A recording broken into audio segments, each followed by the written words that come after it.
আমাদের বড় বড় বিবাদের মীমাংসা যদি কেউ করে থাকে তা আলে রসুলই করেছে। মোলামা ছিলেন 40-50 জন আলে রসুল।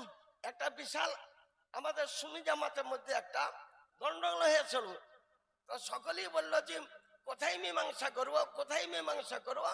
তো চলো বাড়া শরীফে মীমাংসা করবো। তো বাড়া শরীফে এই মাদ্রাসা প্রাঙ্গণে মাদ্রাসা বারান্দায় বসে আমরা এই মীমাংসাটা করতে এসেছিলাম।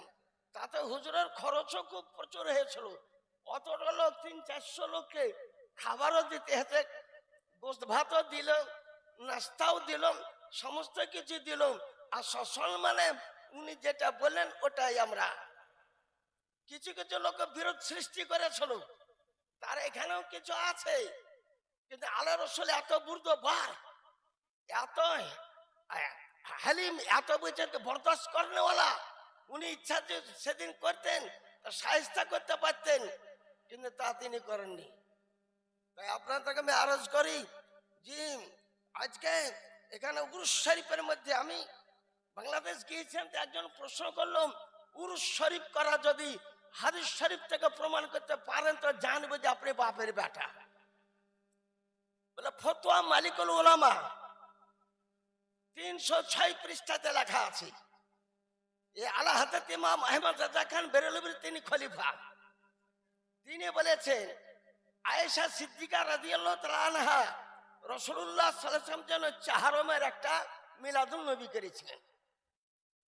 আজকে ওয়াহাবিয়াত নাজরিয়াত তুমি বলতেছো যে খাওয়া চলে না, দেখো তুমি ফতোয়া মালিকুল উলামাতে লেখা আছে আবু বকর সিদ্দিক, উমর ফারুক আজম, ওসমান গনি, হযরত আলী সকলকে দাওয়াত দেওয়া হয়েছিল।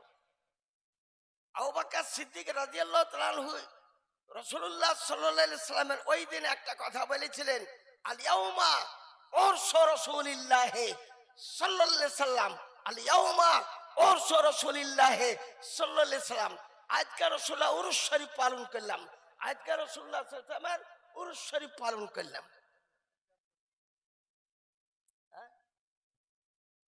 अर्श और कुर्सी झुके तस्लीम अहमद के लिए, उठ खड़े मोमिन ताजिम अहमद के लिए। या ऐसे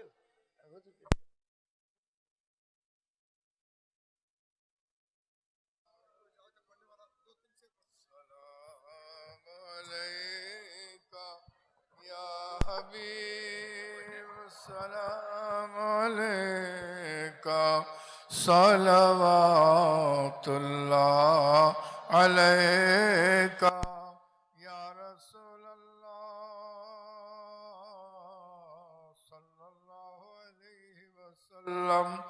आपका तशरीफ लाना वक्त भी कितना सुहाना, जगमगा उठा ज़माना, हुरगा तिथि तराना, या नबी सलाम अलैका या रसूल